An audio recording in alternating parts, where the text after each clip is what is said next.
Medical admission পরীক্ষার্থী, তোমরা যারা মেডিকেলে অ্যাডমিশন দেওয়ার জন্য ভীষণ চিন্তিত এবং ভীষণ সিরিয়াসলি পড়াশোনা করছো কিভাবে অ্যাডমিশনে তোমরা খুব ভালো কিছু করবে, এবং পড়তে পড়তে তোমরা যারা চিন্তিত প্লাস ক্লান্ত, এবং তোমাদের আছে আর কতদিন, মাত্র 30 দিন, এবং এই 30 দিনে কিভাবে বায়োলজিটাকে অনেক সুন্দরভাবে কমপ্লিট করানো যায় বা করা যায়, সেইটা নিয়ে আমি চলে আসছি আয়েশা আপু MB30 একটা কোর্স নিয়ে। এবং এই MB30 কোর্সে তোমাদেরকে কি করানো হবে জানো? তোমাদেরকে টোটাল বায়োলজির ওপরে একটা সুন্দর গাইডলাইন দেওয়া হবে। এই গাইডলাইন হবে আমাদের 21 দিনের। এই 21 দিনের গাইডলাইনে আমি তোমাদেরকে প্রতিদিনই একটা করে চ্যাপ্টার সুন্দরভাবে, ওই চ্যাপ্টার থেকে কি কি ধরনের প্রশ্ন এসেছে, কি কি ধরনের প্রশ্ন আসবে ইনশাল্লাহ, সেই প্রশ্নগুলোই প্রতিদিন সলভ করাবো। এবং এইটা তোমার ফাইনাল রিভিশনে তোমাকে হেল্প করতে দারুণ ভাবে সাহায্য করবে। এবং ক্লাসগুলো যারা তোমরা ফলো করবে, আমার বিশ্বাস যে তোমাদের রেগুলার রুটিনের সাথে মিলায় যদি তোমরা এই ক্লাসটা করো, তাহলে তোমরা ইনশাআল্লাহ মেডিকেল অ্যাডমিশন পরীক্ষায় বায়োলজিতে 30-র মধ্যে তোমরা 30 করতে পারবা ইনশাআল্লাহ। তাহলে আমরা আজকে যে চ্যাপ্টারটা রেখেছি সেটা হচ্ছে জুলজির ফার্স্ট চ্যাপ্টার, কারণ এই চ্যাপ্টারটা ভীষণ গুরুত্বপূর্ণ, তোমরা সবাই জানো। তাহলে এই চ্যাপ্টার থেকে আমি 120টা প্রশ্ন রেখেছি, এবং তোমরা যারা আমার এই ক্লাসটা করবে, 120টা প্রশ্ন আমার সাথে সলভ করবে, তাদের এই চ্যাপ্টারটা তো 1 ঘন্টার মধ্যে রিভিশন হয়ে যাবে, এবং তোমরা কিন্তু এখান থেকে 100% কোনো প্রশ্ন আসলে সেটা পারবেই। তাহলে আমরা প্রথম প্রশ্নটা কি রেখেছি? প্রতিসাম্যতা নিয়ে রেখেছি। আমাদের কিন্তু বেশ কিছু গুরুত্বপূর্ণ টপিক আছে, যে টপিকগুলো থেকে প্রতিবারই প্রশ্ন আছে। তো আমি যে প্রশ্নটা ফার্স্টে সেট করেছি সেটা হচ্ছে প্রতিসাম্যতার ভিত্তিতে। দেখো আমরা প্রথম প্রশ্নে কি দেখতে পাচ্ছি, প্রজাপতি এর প্রতিসাম্যতা কোন ধরনের? তুমি কি প্রজাপতি দেখেছো? প্রজাপতি চিনো? কি ধরনের প্রতিসাম্যতা দেখা যায়? তার আগে আমাকে প্রতিসাম্যতা জানতে হবে, তাই না? কোনো প্রাণীকে যদি আমরা দেহের কোনো না কোনো অক্ষ বা তল বরাবর ভাগ করলে সমান অংশ পাই, সেটাকে আমরা কি বলছি? প্রতিসাম্যতা বলছি। তাহলে এখানে আমরা বিভিন্ন ধরনের প্রতিসাম্যতা দেখতে পাচ্ছি, অরীয়, দ্বি অরীয়, অপ্রতিসাম্য, দ্বিপার্শ্বীয়। তো প্রজাপতি এটাকে তুমি কিভাবে ভাগ করতে পারবা? ঠিক আছে, এখানে কোন প্রতিসাম্য দেখতে পাবা? যদি আমরা প্রজাপতির কথা কল্পনা করি, তাহলে আমরা দেখতে পাবো প্রজাপতিকে যদি আমরা লম্ব অক্ষ বরাবর 2বার ভাগ করি, তাহলে ডানে একটা অংশ পাবো, বামে একটা অংশ পাবো। তাহলে আমাদের এইটার অ্যান্সার হচ্ছে দ্বিপার্শ্বীয়। 2টা পাশ পাচ্ছি, তাই দ্বিপার্শ্বীয়। এখন প্রশ্ন হচ্ছে এই প্রজাপতি প্রতিসাম্যতা, এখন কথা হচ্ছে প্রজাপতি এর প্রতিসাম্যতা কোন ধরনের? অ্যান্সারটা হচ্ছে দ্বিপার্শ্বীয়। আমি প্রজাপতি দিয়ে দিয়েছি, তোমাদের ক্ষেত্রে আসতে পারে মানুষে কি ধরনের প্রতিসাম্যতা দেখতে পাওয়া যায়, গিনিপিগে কি ধরনের প্রতিসাম্যতা দেখতে পাওয়া যায়, ব্যাঙে কি ধরনের প্রতিসাম্যতা দেখতে পাওয়া যায়, সাপে কি ধরনের প্রতিসাম্যতা দেখতে পাওয়া যায়, তাহলেও কিন্তু দ্বিপার্শ্বীয়ই হবে। মানে আমাদের যে প্রতিসাম্যতা আছে দ্বিপার্শ্বীয়, দ্বি অরীয়, অরীয়, গোলীয়, তারপরে হচ্ছে অপ্রতিসাম্য, সবগুলো থেকে তোমাকে কি করতে হবে? উদাহরণগুলো সুন্দরভাবে মুখস্থ করতে হবে। আমাদের দ্বিতীয় প্রশ্নটা কি দেখো তো, নিচের কোনটি দ্বি অরীয় প্রতিসাম্য প্রাণীর উদাহরণ? দ্বি অরীয়, দ্বি অরীয় মানে হচ্ছে যখন কোনো প্রাণীকে লম্ব অক্ষ বরাবর তুমি একবার তো ভাগ করবে, এবং দ্বিতীয় আরেকবার যখন ভাগ করবে তখন এমন ভাবে হবে যেন তুমি 4টে অংশ পাচ্ছ এবং এরা পরস্পরের সমকোণে আছে। তখন আমরা সেটাকে কি বলবো? দ্বি অরীয় প্রতিসাম্য। এখানে হাইড্রা, জেলিফিশ, সি অ্যানিমন এটা কোনোটাই হবে না। তাহলে এখানে অ্যান্সার হবে কি? টিনোফোরা। এটার অ্যান্সার হবে কি? টিনোফোরা। এখানে টিনোফোরার সাথে কিন্তু আরো বেশ কিছু উদাহরণ দেওয়া আছে, সেই উদাহরণগুলো কিন্তু তোমাকে কি করতে হবে? মুখস্থ করতে হবে, কারণ একটা না একটা উদাহরণ এখানে অ্যাড করবে। 3 নাম্বার প্রশ্নে কি আছে দেখো, নিচের কোনটিতে অরীয় প্রতিসাম্য দেখা যায়? অরীয় প্রতিসাম্য এটা কিন্তু অনেক ইম্পর্টেন্ট এবং অনেকবার এসেছে।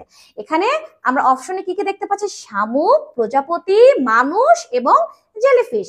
শামুক তো অপ্রতিসাম্য, মানুষ দ্বিপার্শ্বীয় এবং প্রজাপতি তো দ্বিপার্শ্বীয়টা আগে আমরা বললাম।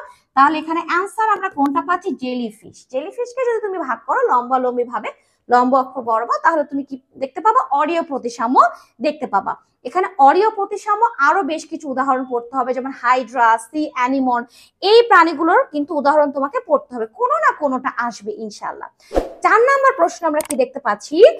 একটা সুন্দর সংজ্ঞা দেওয়া আছে যে যখন কোনো প্রাণীকে অক্ষ বরাবর ছেদ করলে একবারও সমান 2টি অংশ তুমি ভাগ করতে পারবাই না। কোনো অংশই সমান হবে না, সেটাকে আমরা কি বলছি? অপ্রতিসাম্য বলছি। তাহলে নিম্নে কোন প্রাণীটি অপ্রতিসাম্য? দেখো হাইড্রা তো অরীয় প্রতিসাম্য আমরা পড়েছি, তেলাপোকা ব্যাঙ এরা হচ্ছে দ্বিপার্শ্বীয় প্রতিসাম্য, তাহলে অ্যান্সার হচ্ছে শামুক। এখানে শামুক না থেকে কিন্তু স্পঞ্জ থাকতে পারতো, শামুক স্পঞ্জ এগুলো হচ্ছে কি অপ্রতিসাম্য। তাহলে একটা আমি বললাম, আরেকটা চলে আসলো। তার মানে এই না যে এই প্রশ্ন পড়ে তোমার কমন পাওনি, তুমি কিন্তু এই প্যাটার্নের প্রশ্নগুলোই পড়বা, এই প্যাটার্নের প্রশ্নগুলো পড়লেই তুমি কমন পেয়ে যাবা। তাহলে আমরা প্রতিসাম্যটা খুব গুরুত্বপূর্ণ সহকারে মানে গুরুত্ব সহকারে পড়বো এবং বিভিন্ন প্রতিসাম্যের ক্ষেত্রে উদাহরণগুলো, প্রতিসাম্য প্রাণীর উদাহরণগুলো সুন্দরভাবে পড়ে ফেলবো। দেখো আমরা সিলম নিয়ে কিন্তু পড়বো, আমরা দেখেছি সিলম থেকে বেশ প্রশ্ন আসে। সিলমহীন প্রাণী কোনটি? তার আগে তোমাকে জানতে হবে সিলম কি। সিলমটা হচ্ছে যারা ত্রিস্তরী প্রাণী, হ্যাঁ, যাদের একটোডার্ম থাকবে, মেসোডার্ম থাকবে এবং এন্ডোডার্ম থাকবে, তাদের ক্ষেত্রে এই যে আমরা মেসোডার্ম দেখতে পাচ্ছি, এই মেসোডার্ম থেকে কি তৈরি হবে? গহ্বর তৈরি হবে, যার চারপাশে পেরিটোনিয়াল নামক, হ্যাঁ, পেরিটোনিয়াম নামক পর্দা থাকবে, ঠিক আছে, তাকে আমরা কি বলবো? সিলম বলবো। এখন সিলমের উপর ডিপেন্ড করে প্রাণী কিন্তু বিভিন্ন রকমের হতে পারে। অ্যাসিলোমেট যাদের কোনো সিলম নেই, সিউডো সিলোমেট সিলম নেই কিন্তু দেখতে সিলমের মতন, আর ইউ সিলোমেট মানে যাদের সিলম আছে। তাহলে এখানে বলছে সিলমহীন প্রাণী কোনটি? ভালো করে শুনবে, সিলম নাই, সিলম নাই। অ্যাসিলোমেট কোনটা? অ্যাসিলোমেট। অ্যাসিলোমেট মনে রাখার জন্য তুমি মনে রাখবা পি সি পি সি, এই শব্দটা মনে রাখবা, এই শব্দটা পিসি পিসি বা পিসি পিসিও বলতে পারো, হ্যাঁ। তো এখানে পিতে পরিফেরা, সিতে হচ্ছে কি নিডারিয়া, পিতে প্লাটিহেলমিনথেস, সিতে হচ্ছে টিনোফোরা। তাহলে এই চারটা পর্ব যদি তুমি মনে রাখো, তাহলে এই পর্বের প্রাণী সমস্তই হচ্ছে সিলোমহীন, অ্যাসিলোমেট। তাহলে দেখো ফ্যাসিওলা হেপাটিকা এটা হচ্ছে প্লাটিহেলমিনথেস পর্বের প্রাণী, তাহলে এখানে উদাহরণ হচ্ছে কি? ফ্যাসিওলা হেপাটিকা, এটা হচ্ছে সিলমহীন প্রাণী। তাহলে আশা করছি বুঝতে পারছো। ভ্রান্ত সিলমযুক্ত প্রাণীর পর্ব কোনটা? মানে ভ্রান্ত সিলমযুক্ত প্রাণীর পর্ব, সিলম নাই কিন্তু দেখতে অনেকটা সিলমের মতন, সেটা হচ্ছে সিউডো সিলোমেট। তাহলে সিউডো সিলোমেট বা ভ্রান্ত সিলমযুক্ত প্রাণীর পর্ব কোনটি? তাহলে এখানে দেওয়া আছে নেমাটোডা। হ্যাঁ, আমরা জানি যে নিডারিয়া, দেখো নিডারিয়া এটা কিন্তু অ্যাসিলোমেট, ঠিক আছে, প্লাটিহেলমিনথেস এটাও অ্যাসিলোমেট, আর আর্থ্রোপোডা এটা হচ্ছে সিলোমেট। তাহলে এখানে বাকি আছে কোনটা? নেমাটোডা। তাহলে নেমাটোডা হচ্ছে কি? সিউডো সিলোমেট, এটা হচ্ছে সিউডো সিলোমেট, এটা পর্ব এবং এই পর্বের প্রাণীরা হচ্ছে সিউডো সিলোমেট। তাহলে সিলম থেকে এটা বুঝতে পেরেছো আশা করি। সিলম থেকে কিন্তু সমস্ত প্রশ্নে পড়বা, নিচের কোনটা অ্যাসিলোমেট পর্ব আসতে পারে বা প্রাণী আসতে পারে, তাহলে সবগুলো পর্বের প্রাণীর নাম মুখস্থ করতে হবে প্লাস পর্বের নাম মুখস্থ করতে হবে। সিউডোসিলোমেট এখানেও পর্বের নাম এবং পর্বের ভেতরে যে প্রাণী আছে সেটা দিয়েও প্রশ্ন আসতে পারে, ভালো করে খেয়াল করবা। এবং তোমার ইউসিলোমেট বা শুধু সিলোমেট আসতে পারে, সেক্ষেত্রেও তোমার পর্বগুলো মুখস্থ করতে হবে সুন্দর করে প্রাণী সহকারে। এখন আমরা 7 নাম্বার একটা গুরুত্বপূর্ণ প্রশ্ন দেখতে পাচ্ছি, সেটা হচ্ছে শ্রেণীবিন্যাসের উপর, ক্লাসিফিকেশন। এখানে বলেছে যে প্রাণীদের ক্লাসিফিকেশনের সঠিক ধারা কোনটি? তাহলে তোমাকে আগে কি জানতে হবে? ক্লাসিফিকেশনের ধারা বা একক কতগুলো বা কি কি? 7টি। তাহলে সেক্ষেত্রে প্রথমে কোন একক আছে বলতো? রাজ্য, যেহেতু প্রাণীর কথা বলছে তাই এখানে কিন্তু পর্ব আসবে, যদি উদ্ভিদ হতো তাহলে এক্ষেত্রে বিভাগ আসতো, তাই না? পর্বের পরে কি আছে বলতো? পর্বের পরে আছে শ্রেণী, তাই না? শ্রেণী, এটা তুমি এভাবে লিখতে পারো, সোজা সোজা লিখতে পারো, শ্রেণী, পর্ব, শ্রেণী। তারপরে কি বলতো? বর্গ, তারপরে গোত্র, হ্যাঁ, গোত্রের পরে আমরা কি দেখতে পাচ্ছি? গণ এবং প্রজাতি। এক্ষেত্রে সবচেয়ে বড় অঙ্ক হচ্ছে রাজ্য এবং ধীরে ধীরে ছোট হতে যাচ্ছে এককগুলো, এবং সবচেয়ে ছোট একক এবং মৌলিক এককটা হচ্ছে প্রজাতি, আর সবচেয়ে বড়টাও হচ্ছে তোমার রাজ্য। এবং দেখো খেয়াল করো, রাজ্যের আন্ডারে কয়েকটা পর্ব থাকবে, পর্বের আন্ডারে কয়েকটা শ্রেণী থাকবে। তো এখানে সঠিক সিকোয়েন্স কি, সঠিক ধারার কথা বলছে। তো ধারাটা তুমি তখন জানবে যখন তুমি মানে উপর থেকে নিচে, বড় থেকে ছোট জানবে অথবা ছোট থেকে বড় জানবে, যে কোনো ধারা আসতে পারে। বড় থেকে ছোট এটা ক্রমান্বয়ে ধারা আসতে পারে, আবার ছোট থেকে বড় এটা ক্রমান্বয়ে ধারা আসতে পারে। যেটাই আসুক না কেন তার জন্য তোমাকে আগে ধারাটা জানতে হবে। তুমি যদি মিক্সড করে বলো, হ্যাঁ ছোট বড় মিক্সড করে বলছো, তাহলে কিন্তু হবে না। পর্বের পরে গোত্র বলছো ইচ্ছা মতন, গোত্রের পরে আবার শ্রেণীতে যাচ্ছ, তাহলে কিন্তু হবে না। তাহলে এখানে দেখো 4টা অপশন দেওয়া আছে, প্রজাতি, গণ, গোত্র, বর্গ, শ্রেণী। যেহেতু প্রজাতি দিয়ে শুরু করেছে তার মানে এটা হচ্ছে কি বলতো? সর্বনিম্ন থেকে সর্বোচ্চ দিকে যাচ্ছে। তাহলে আমরা এখানে অ্যান্সার আমরা কি দিয়েছি, 1 নাম্বারটা দিয়েছি। আমরা 2 3 4 এগুলো আমরা দিইনি, আমরা 1 নাম্বারটা দিয়েছি। কারণ দেখো প্রজাতির পরে কি আছে, গণ, তারপরে গোত্র, বর্গ, তারপরে কি আছে, শ্রেণী আছে। বাট এগুলো কিন্তু তোমার কি দেওয়া আছে, ভুল করে দেওয়া আছে, তাই ওই অ্যান্সার গুলো হবে না। অ্যান্সার হবে কি, এ নাম্বার। তো তুমি যদি এই সঠিক ক্রমটা না জানো তাহলে কিন্তু তুমি কি অ্যান্সার করতে পারবে না। শ্রেণীবিন্যাসের প্রথম পরিকল্পনা কোন বিজ্ঞানী করেন, অ্যারিস্টটল। এটা ভীষণ ইম্পর্টেন্ট একটা প্রশ্ন। জীববিজ্ঞানের জনককে অ্যারিস্টটল, প্রাণী বিজ্ঞানের জনককে অ্যারিস্টটল। যদি বলা হয় উদ্ভিদ বিজ্ঞানের জনককে তাহলে বলতে হবে থিওফ্রাস্টাস। তাহলে তোমাকে এই শ্রেণীবিন্যাসের সাথে মিল রেখে বেশ কিছু প্রশ্ন কিন্তু এখানে দেওয়া আছে। এখন আমরা যে প্রশ্নটা পড়বো সেটা হচ্ছে ভীষণ একটা গুরুত্বপূর্ণ প্রশ্ন, এবং এটা 9 নাম্বার প্রশ্ন সলভ করছি আমরা। ক্যারোলাস লিনিয়াস ভীষণ গুরুত্বপূর্ণ একজন বিজ্ঞানী। ক্যারোলাস লিনিয়াস কত সালে দ্বিপদ নামকরণ পদ্ধতি সর্বপ্রথম প্রবর্তন এবং সঙ্গতভাবে ব্যবহার করেন? ভালো করে খেয়াল করবা, এখানে কিন্তু অপশন বিভিন্ন রকম দেওয়া আছে, কিন্তু অ্যান্সার দেওয়া আছে 1753 সাল। ভালো করে খেয়াল করবা, এই যে 1753 সাল, এইটা হচ্ছে প্ল্যান্টের ক্ষেত্রে, হ্যাঁ প্ল্যান্টের ক্ষেত্রে, এবং এটা তিনি প্রকাশ করেছিলেন স্পিসিস প্লান্টেরাম নামক পুস্তকে, ঠিক আছে। আর যদি উদ্ভিদের ক্ষেত্রে আর যদি প্রাণীর ক্ষেত্রে হয় তাহলে সেটা হবে 1758 সালে। এটা কিসের ক্ষেত্রে হবে, অ্যানিমেলের ক্ষেত্রে হবে। হ্যাঁ, এটা হচ্ছে সিস্টেম অ্যান্ড নেচার নামক পুস্তকে তিনি এটা প্রস্তাব করেন। তাহলে ভালো করে খেয়াল করবা, তাহলে এখানে সাল হচ্ছে 1753 আছে, এটা প্ল্যান্টের ক্ষেত্রে, আর অ্যানিমেলের ক্ষেত্রে হলো 1758 সাল। তো ক্যারোলাস লিনিয়াস দ্বিপদ নামকরণের প্রবর্তক, শ্রেণীবিন্যাসের জনক, ঠিক আছে, এটা কিন্তু ভালো করে মাথায় রাখতে হবে। আমাদের 10 নাম্বার প্রশ্নটাতে কি বলা হয়েছে দেখো, কোন গ্রুপে সর্বাধিক উদ্ভিদ বা প্রাণী অন্তর্ভুক্ত থাকে?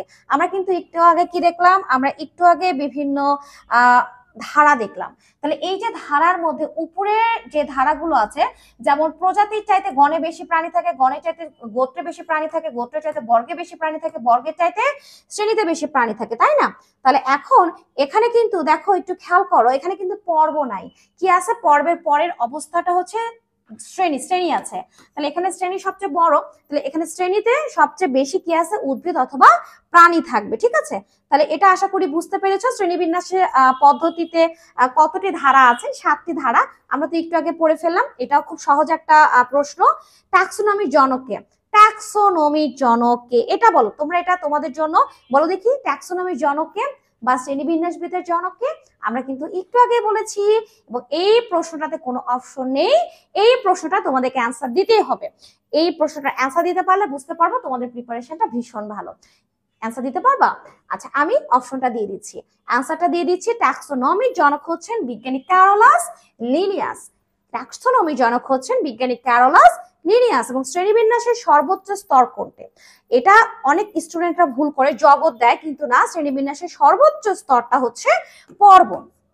এবং সর্বনিম্ন স্তর যদি চাই তাহলে আমাদের কি দিতে হবে, সর্বনিম্ন স্তর হচ্ছে প্রজাতি, এবং প্রজাতিকে বলা হয় শ্রেণীবিন্যাসের মূল ভিত্তি। তাহলে সবচেয়ে ছোট একক হচ্ছে প্রজাতি, এবং এটাকে বলা হয় শ্রেণীবিন্যাসের মূল ভিত্তি। তাহলে সবচেয়ে বড় কোনটি, সবচেয়ে বড় স্তর বা সর্বোচ্চ স্তর কোনটি? তাহলে আমরা কি বলবো, পর্ব বলবো। এই দুইটা প্রশ্ন কিন্তু অনেকে ভুল করে ফেলো, ভুল করা যাবে না। এটাও আরেকটা দারুণ প্রশ্ন, সেটা হচ্ছে সর্বপ্রথম স্পিসিস শব্দটি প্রবর্তন করেন কোন বিজ্ঞানী? জন রে। এটা কিন্তু বইয়ে সুন্দর করে দেওয়া আছে, এই প্রশ্নের উত্তরটাও তোমরা পারবা ইনশাআল্লাহ। দেখো এই যে এখানে দেওয়া আছে, এটা আমরা একটু আগে বললাম, কোন গ্রুপে সর্বাধিক প্রাণী বা উদ্ভিদ রাখা হয়? এখানে সবচেয়ে বড় হচ্ছে শ্রেণী। আচ্ছা, যদি আমি প্রশ্ন করতাম যে নিচের, হ্যাঁ, কোন গ্রুপে সবচেয়ে কম উদ্ভিদ বা প্রাণী রাখা হয়, সবচেয়ে কম যদি বলা হতো তাহলে কি অ্যান্সার আসতো? প্রজাতি। সবচেয়ে যদি কম বলা হতো তাহলে কি অ্যান্সার আসতো? প্রজাতি। ইতিমধ্যে আমরা এই প্রশ্নটা সলভ করে ফেলেছি। আমি বলেছি দ্বিপদ নামকরণের প্রবর্তক কে, তখন আমরা কি অ্যান্সার দিব? Carolus Linnaeus. তাহলে দ্বিপদ নামকরণের প্রবর্তক হচ্ছেন বিজ্ঞানী ক্যারোলাস লিনিয়াস। শ্রেণীবিন্যাসের সবচেয়ে বড় একক কোনটি? এই যে সবচেয়ে বড় একক হচ্ছে পর্ব, দিয়ে দেওয়া আছে এখানে। সবচেয়ে বড় একক হিসেবে কি দেওয়া আছে? পর্ব দেওয়া আছে, ঠিক আছে। তাহলে দেখো শ্রেণীবিন্যাস নিয়ে কিন্তু আমরা অনেক পড়াশোনা করলাম, এবং এটা হচ্ছে আরেকটা গুরুত্বপূর্ণ প্রশ্ন, ICZN এর পুরো নাম কি? ICZN এর অনেকগুলো নাম দেওয়া আছে, এখানে বানান টানান ভুল দেওয়া থাকবে, তারপর তোমার হচ্ছে অফ অন এগুলো দেওয়া থাকবে ভুল, তো তোমাদের সঠিক বেছে নিতে হবে। তোমার কিন্তু ICBN এর পূর্ণ নামও আসতে পারে, তাহলে সেক্ষেত্রেও তোমাকে মুখস্থ করতে হবে। ICBN এটার পূর্ণ নাম কি, এটাও তোমাকে পড়তে হবে, ঠিক আছে, এটাও তোমাকে পড়ে নিতে হবে। তাহলে আমাদের দেখো শ্রেণীবিন্যাস হয়ে গেছে, এবং আমরা আরেকটা প্রতিসাম্যতায় ব্যাক করেছি। প্রতিসাম্যতার ক্ষেত্রে আরেকটা গুরুত্বপূর্ণ প্রশ্ন হচ্ছে, সমুদ্র তারাতে কোন ধরনের প্রতিসাম্য দেখা যায়? সমুদ্র তারা আমরা সমুদ্র তারা হচ্ছে একায়ন ডারমাটা পর্বের প্রাণী সমুদ্র তারা, এবং এটার একটা চোখের সামনে ভাসে, প্রাণীগুলো এতটাই সুন্দর। এখানে আমরা কি প্রতিসাম্য দেখতে পাবো? পঞ্চ অরীয়, ভাগ করা যাবে, 5টা অংশে ভাগ করা যাবে পঞ্চ অরীয়। নিচের কোনটি শ্রেণীবিন্যাসের ভিত্তি নয়? শ্রেণীবিন্যাসের ভিত্তি আমরা কিন্তু 17টা ভিত্তি পড়েছি, কোন রাইটার বই 18টা ভিত্তি দেওয়া আছে, মানে যেটার উপর ভিত্তি করে আমরা বিভিন্ন করব, ক্লাসিফিকেশন করব, শ্রেণীবিন্যাসের ভাগ করব। তো সেক্ষেত্রে এখানে জীবন পদ্ধতি এটা আমাদের ভিত্তির মধ্যে আছে, ক্লিভেজ এটাও আমাদের আছে, ভ্রূণীয় স্তর এটাও আছে। তাহলে এখানে কোনটা হবে না? সেটা হচ্ছে বিবর্তন। বিবর্তন কিন্তু শ্রেণীবিন্যাসের কোনো ভিত্তি না, বিবর্তন শ্রেণীবিন্যাসের কোনো ভিত্তি না। আরেকটা গুরুত্বপূর্ণ প্রশ্ন আমরা পেয়েছি, বাংলাদেশ কোন জীববৈচিত্র্য হটস্পটের অন্তর্ভুক্ত? হটস্পট মানে হচ্ছে যেখানে সবচেয়ে বেশি সংখ্যক কি আছে, জীব বৈচিত্র্য আছে, প্রজাতির সংখ্যা অনেক বেশি, যেখানে ভ্যারিয়েশনটা যেখানে অনেক বেশি। বাংলাদেশ হচ্ছে ইন্দো বার্মা দ্বীপ হটস্পটের অন্তর্ভুক্ত।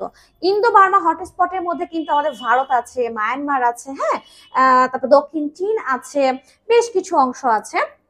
তাহলে এইটা আমাদের একটা গুরুত্বপূর্ণ প্রশ্ন ছিল।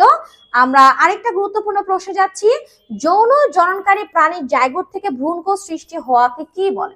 যেমন এটা মনে করো একটা জাইগোটটা বিভাজন করে একটা থেকে কয়টা কোষ সৃষ্টি করবে? 2টা কোষ সৃষ্টি করবে। তারপরে 2টা কোষ থেকে কয়টা কোষ সৃষ্টি করবে? 4টা কোষ সৃষ্টি করবে। এই যে কোষের সংখ্যা বৃদ্ধি করছে মাইটোসিস প্রসেসের মাধ্যমে, এটাকে আমরা কি বলবো? ক্লিভেজ। কি বলবো? ক্লিভেজ। তাহলে এটার অ্যান্সার আশা করছি তোমরা সবাই বুঝতে পেরেছো। ওকে, তাহলে এখন ক্লিভেজ নিয়ে আমরা চলে আসি। আর্থ্রোপোডা পর্বে ক্লিভেজ কি ধরনের? ক্লিভেজটা হবে অরিও। অরিও মানে হচ্ছে এটা যখন তোমার জাইগোটটা বিভাজন করে জাইগোটটা যখন বিভাজন করবে, বিভাজনটা হবে অরিও বরাবর, মানে সুন্দর দেখা যাচ্ছে, অরিও ভাবে এটা বৃদ্ধি পাবে, অরিও ভাবে বৃদ্ধি পাবে, ঠিক আছে। তাহলে এখানে অ্যান্সারটা কি? অরিও। এটা কিন্তু গুরুত্বপূর্ণ একটা প্রশ্ন, এবং এক্ষেত্রে তোমার অরিও দেখা যাচ্ছে, আর্থ্রোপোডা আরো বেশ কিছু উদাহরণ দেওয়া আছে, পার্শ্বীয় উদাহরণ তোমাদেরকে পড়তে হবে, তারপর সেক্ষেত্রে দ্বিপার্শ্বীয়, সর্পিল, এই উদাহরণগুলো কিন্তু পড়তে হবে। হ্যাঁ, এগুলো একটু ভালো করে পড়ে ফেলবা, তাহলে আশা করছি আর কোনো সমস্যা হবে না। 25 নাম্বার প্রশ্ন, এইটা তোমাদের জন্য কোনো অপশন দিইনি, অ্যান্সার কোনটা? 25 নাম্বার প্রশ্নটা দেখে কি তোমরা বলতে পারবা যে কোন প্রাণীটি ত্রিস্তরী? এটার অ্যান্সারটা যদি দিতে পারো তাহলে বুঝতে পারবো তোমাদের প্রিপারেশনটা বেশ ভালো। তোমরা ভাবতে থাকো, ততক্ষণ আমি অ্যান্সারটা দিয়ে ফেলি।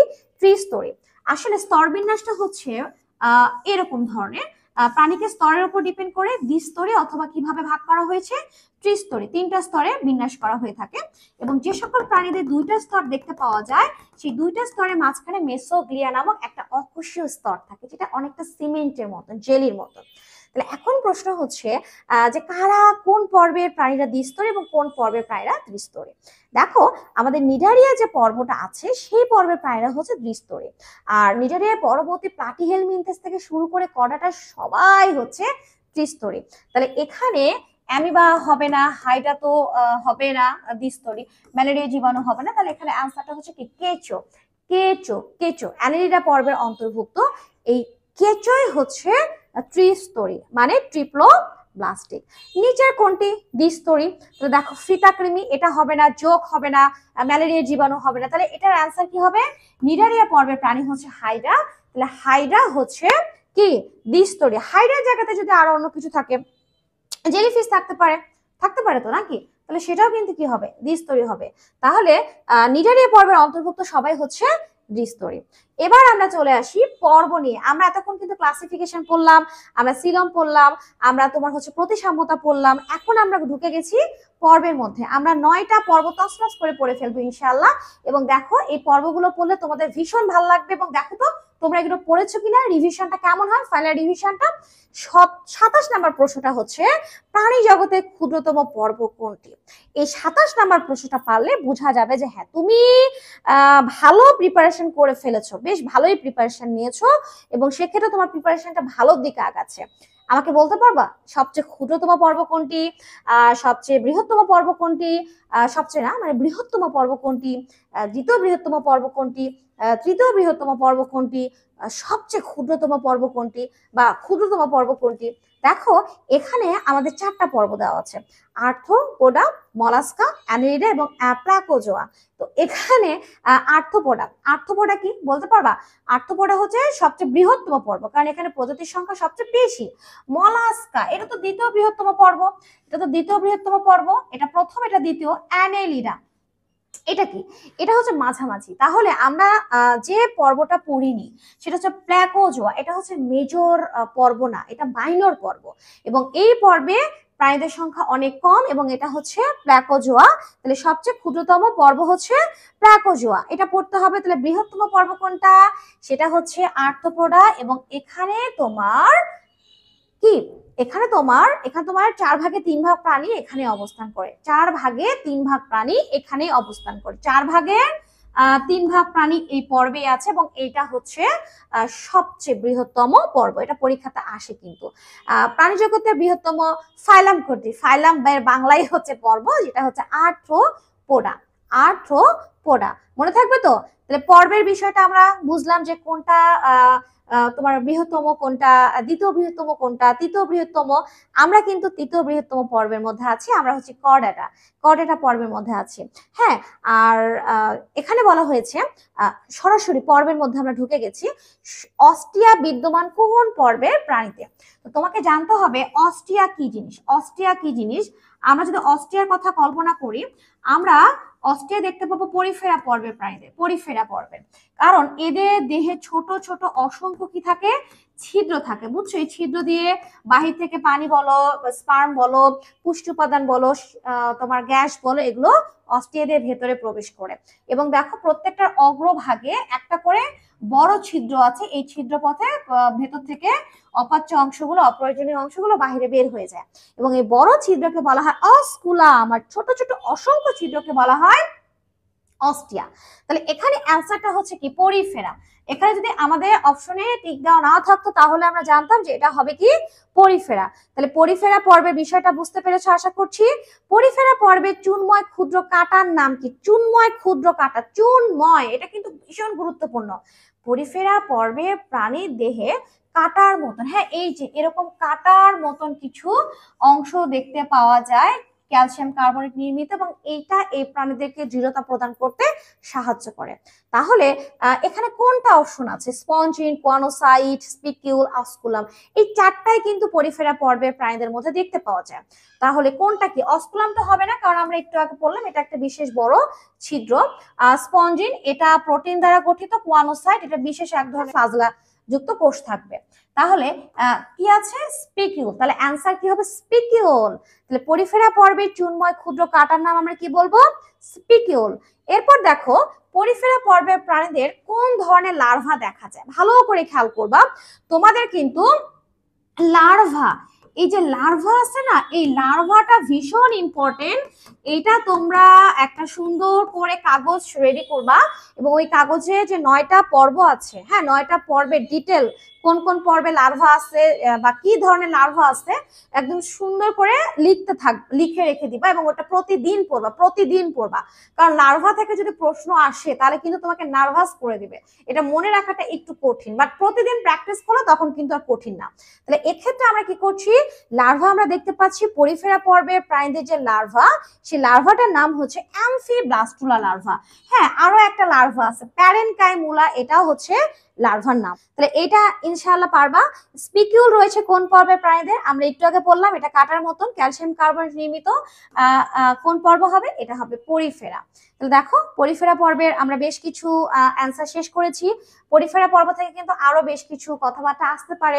সেটা হচ্ছে ছিদ্রাল প্রাণী কাদেরকে বলা হয়, বা স্পঞ্জ কাদেরকে বলা হয়, স্পঞ্জশীল কাদের আছে, হ্যাঁ এগুলো কিন্তু প্রশ্ন আসতে পারে। আরো বেশ কিছু প্রশ্ন আসবে, আমরা একটু আগে সেটা একটু পরে সেটা নিয়ে আলোচনা করছি। এখন আমরা গুরুত্বপূর্ণ একটা প্রশ্নে চলে গেছি। সমুদ্রের রেইন ফরেস্ট নামে পরিচিত অথবা প্রবাল প্রাচীর গড়ে তোলে কোনটা, অথবা বাড়ি বন বলা হয় কোন পর্বকে? তাহলে আমাদের অ্যান্সার কি হতে পারে? নিডারিয়া, পরিফেরা, মলাস্কা নাকি আর্থ্রোপোডা? তাহলে অ্যান্সার আমরা কি পড়ব? পরিফেরা তো হবে না, তাই না? তাহলে এখানে নিডারিয়া, মলাস্কা বা আর্থ্রোপোডা হতে পারে। অবভিয়াসলি নিডারিয়া, কারণ নিডারিয়ান যারা তারা প্রবাল প্রাচীর তৈরি করে বা বাড়ি বন তৈরি করে এবং এদেরকে রেইন ফরেস্ট বলা হয়ে থাকে। এটা খুবই গুরুত্বপূর্ণ একটা প্রশ্ন ছিল। নিডারিয়া পর্বের প্রাণীদেরকে কিন্তু সমুদ্রের অর্নামেন্ট বলা হয় অথবা সমুদ্রের ফুলও বলা হয়ে থাকে। নিম্নের কোন পর্বের দেহ গহ্বরে সিলেন্টেরন থাকে? এখন আমাকে তোমরা বলতে পারবা যে সিলেন্টেরনটা আসলে কি জিনিস? এই যে দেখো, এইটাই হচ্ছে সিলেন্টেরন। এই যে ভেতরে যে ফাঁকা অংশ, এই ফাঁকা অংশটাই হচ্ছে সিলেন্টেরন, যেখানে বহিঃকোষীয় পরিপাক হয়। এবং এই সিলেন্টেরনটা হাইড্রাতে দেখতে পাওয়া যায়, নিডারিয়া পর্বের প্রাণীদের ক্ষেত্রে এটা দেখতে পাওয়া যায়। ভীষণ একটা গুরুত্বপূর্ণ অংশ, ফাঁকা একটা গহ্বর। পলিপ ও মেডুসা দশা দেখা যায় কোন পর্বের প্রাণীদের দেহে? পলিপ এবং মেডুসা এই দশা দুইটা আসলে কি? পলিপ দশাটা হচ্ছে ম্যাচিউর দশা এবং এটা হচ্ছে ফিক্সড হয়ে থাকে, স্থির হয়ে থাকে কোনো কিছুর সাথে। আর মেডুসা মানে এই দশায় সাঁতার কেটে বেড়ায় এবং যৌন জনন করে। তো পলিপ এবং মেডুসা দশা আসলে এটা তো বুঝলাম, কিন্তু কোন পর্বের প্রাণীদের দেহে এটা দেখতে পাওয়া যায়?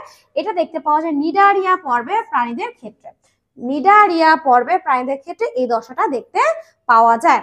এখন আমরা একটা ভিন্ন মাত্রা প্রশ্ন করব, এবং এই প্রশ্নটা দেখে তোমার মনে হচ্ছে যে এটা বেশ বড় বড় বড় বড় লাইন দিয়ে অ্যান্সার করা আছে, এটা অ্যানালাইটিক প্রশ্ন। এবং এই ধরনের প্রশ্ন কিন্তু অনেক আগে আসতো, মাঝখানে বেশ সহজ সহজ প্রশ্ন আসতো। তাহলে এখন আমরা এই ধরনের প্রশ্ন পড়ব, কারণ সময়টা বাড়িয়েছে, তার মানে এই ধরনের প্রশ্ন আসতে পারে। প্রশ্ন যেমনই হোক না কেন আমাদের কিন্তু অ্যান্সার করতে হবে।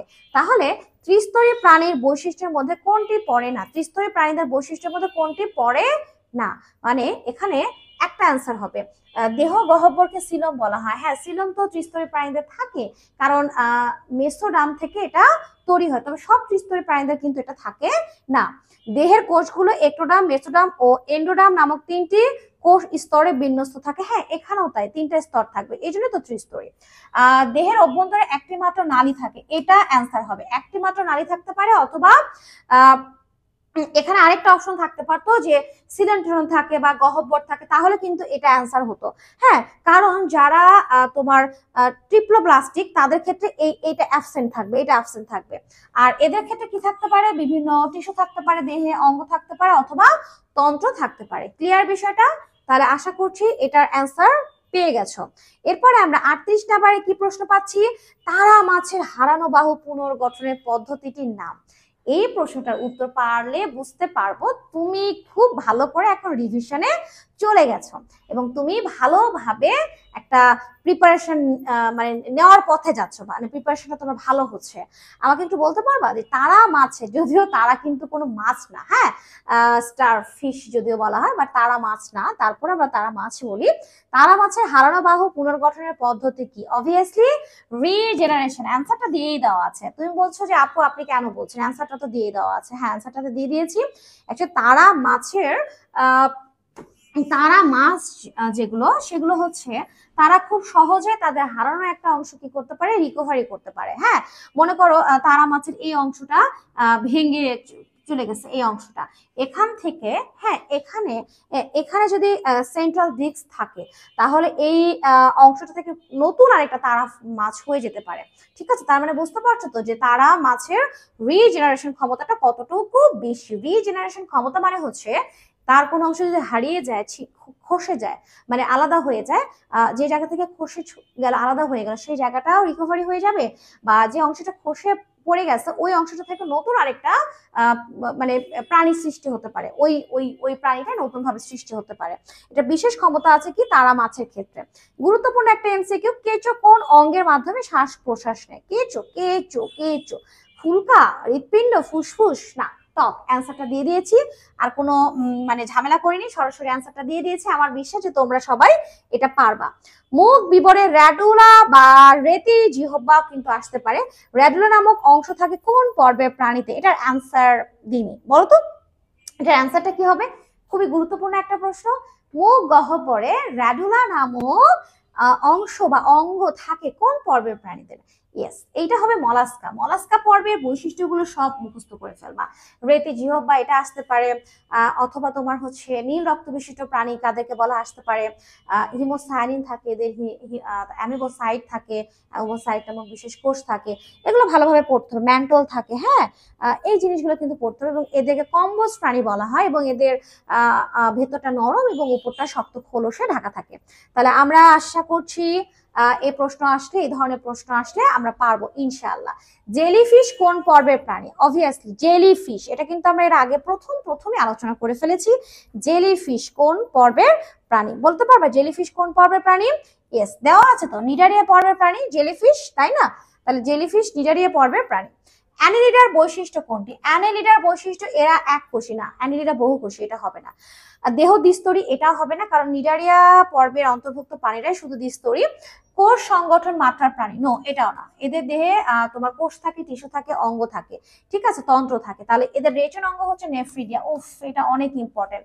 কোন পর্বের প্রাণীদের রেচন অঙ্গ নেফ্রিডিয়া? কোন পর্বের প্রাণীদের রেচন অঙ্গ তোমার হচ্ছে মালপিজিয়া নালিকা? এগুলো কিন্তু আসে পরীক্ষাতে এবং ভীষণ ভীষণ ইম্পর্টেন্ট।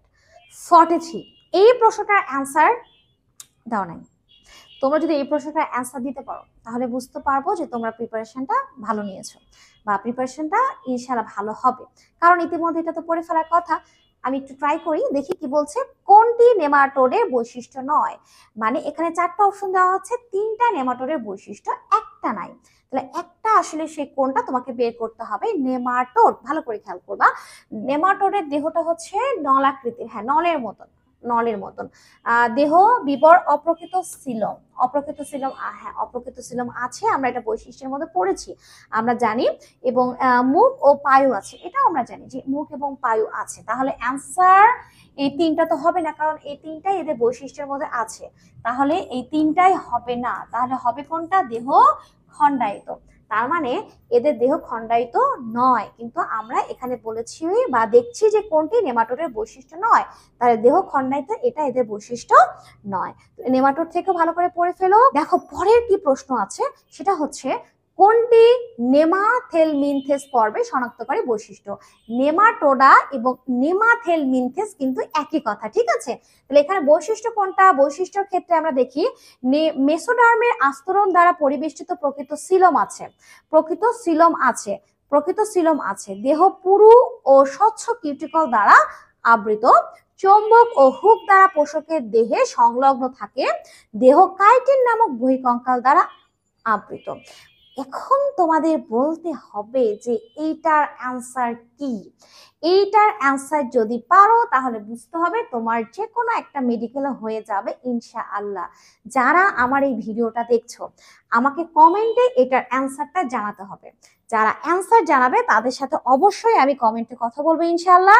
এইটা যদি কেউ অ্যান্সার দিতে পারো আমি বুঝবো যে তোমাদের প্রিপারেশনটা খুব ভালো হয়েছে। তাহলে অ্যান্সারটা এটা কারা দিবে? তোমরা দিবা। কোনটি আর্থ্রোপোডার বৈশিষ্ট্য নয়? তাহলে এখানে 3টা বৈশিষ্ট্য আছে, একটা বৈশিষ্ট্য যেটা এদের নয় সেটাকে আমাদের খুঁজে বের করতে হবে। অধিকাংশ দেহ গহ্বর হিমোসিলে পূর্ণ থাকে, রক্ত সংবহনতন্ত্র বদ্ধ ধরনের, কিউটিকল নির্মিত বহিঃকঙ্কাল রয়েছে, দেহ দ্বিপার্শ্বীয় প্রতিসম খণ্ডকায়িত এবং ট্যাগমাটায় বিভক্ত। তাহলে আমাদের কিন্তু এই প্রশ্নটা যখন হাতে আসবে আমাদের 30 সেকেন্ড ভাবতে হবে, আগে ভেবে তারপরে আমরা অ্যান্সার করব। সব প্রশ্ন কিন্তু তোমার খুব দ্রুত অ্যান্সার করা যাবে না, তাহলে তোমার ভুল হয়ে যাবে। তাহলে অধিকাংশ দেহ গহ্বরে হিমোসিল পূর্ণ, আমরা জানি এটা এদের আছে, হিমোসিল এদের থাকবে। এবং কিউটিকল নির্মিত বহিঃকঙ্কাল রয়েছে, এটাও আমরা জানি। এদের দেহকে দ্বিপার্শ্বীয় ভাগে ভাগ করা যায়, ডানে একটা অংশ বামে একটা অংশ পাওয়া যায়, খণ্ড থাকে এবং কতগুলো খণ্ড মিলে অঞ্চল তৈরি করে, যেটাকে আমরা ট্যাগমাটা বলছি। তাহলে রক্ত সংবহন তন্ত্র হচ্ছে বদ্ধ ধরনের, এটাই অ্যান্সার, এটা এদের বৈশিষ্ট্য নয়। এদের রক্ত সংবহন তন্ত্র কি ধরনের? মুক্ত ধরনের। মুক্ত ধরনের মানে হৃৎপিণ্ড থেকে রক্তটা রক্তবাহিকাতে তো যাবে, বাট এটা হিমোসিলে মুক্ত হয়ে যাবে। 47 নম্বর প্রশ্ন। এখন যে প্রশ্নটা পড়বো এটা কিন্তু একটু অ্যানালাইটিক, তোমাকে আগে প্রশ্নটা দেখে 30 সেকেন্ড ভাবতে হবে, তারপর তোমাকে অ্যান্সার দিতে হবে। প্রশ্নটা হচ্ছে মলাস্কা এর ক্ষেত্রে কোনটি সঠিক। তার মানে এখানে তিনটা অপশন ভুল আছে, একটা অপশন সঠিক। নরম কিউটিকুলার এপিডার্মিস দ্বারা আবৃত, হ্যাঁ এটা কি আসলে সঠিক? না, এটা সঠিক না, এটা ভুল। প্রতি খণ্ডে নেফ্রিনে বিদ্যমান, এটাও এদের বৈশিষ্ট্য না। নরম এবং অখণ্ডকায়িত, হ্যাঁ এটাই এদের বৈশিষ্ট্য।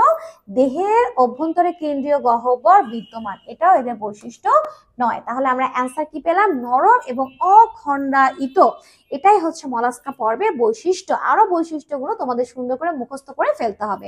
এখন আমরা একটা গুরুত্বপূর্ণ প্রশ্ন পড়বো, এটা খুবই গুরুত্বপূর্ণ এবং এখানে দেওয়া আছে গুড়া কৃমি নিম্নে উল্লেখিত কোন পর্বের অন্তর্ভুক্ত।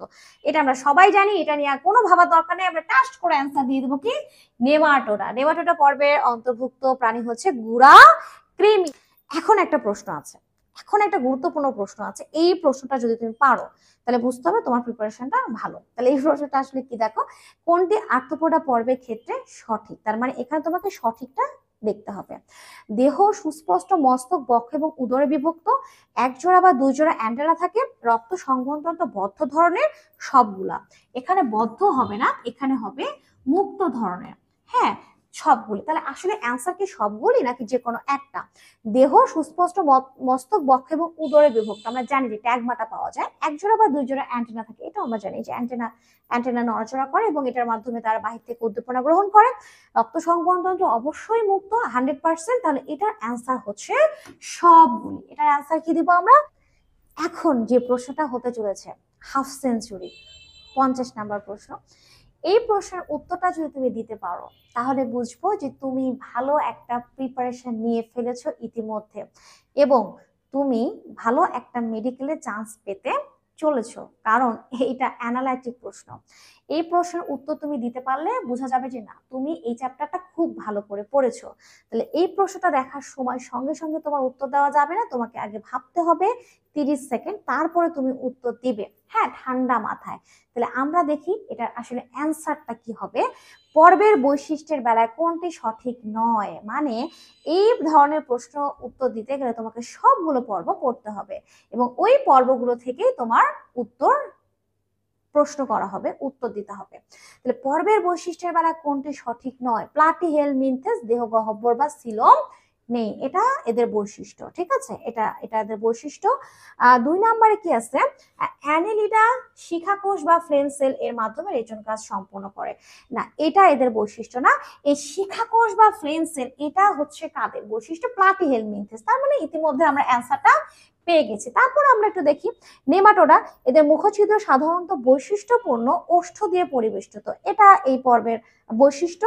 এবং আর্থ্রোপোডা পর্বের প্রাণীদের দেহে বহিঃকঙ্কাল থাকে, এটাও মানে বহিঃকঙ্কাল কাইটিন নির্মিত বহিঃকঙ্কাল থাকে, এটাও বৈশিষ্ট্য।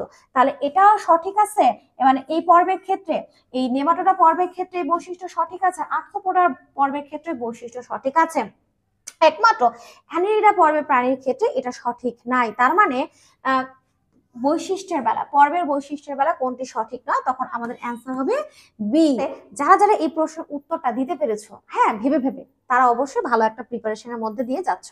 একানোডার্মাটা পর্বের বৈশিষ্ট্য, এটা হচ্ছে আমাদের 51 নম্বর প্রশ্ন। একানোডার্মাটা পর্বের বৈশিষ্ট্য কোনটি? এদের কঙ্কাল এবং পানি সংবহনতন্ত্র আছে, হ্যাঁ আমাদের প্রথমেই পেয়ে গেছি, এটাই হচ্ছে এদের বৈশিষ্ট্য। এদের রেচনতন্ত্র শিখাকোষ বিশিষ্ট, নো এটা তো না, এটা প্লাটিহেলমিনথেস পর্বের বৈশিষ্ট্য। একটোডার্ম এবং এন্ডোডার্মের মাঝে অকোষীয় জেলি মেসোগ্লিয়া থাকে, এটাও এদের বৈশিষ্ট্য নয়। এদের দেহে কোনো অঙ্গতন্ত্র নেই, এটা এদের বৈশিষ্ট্য নয়।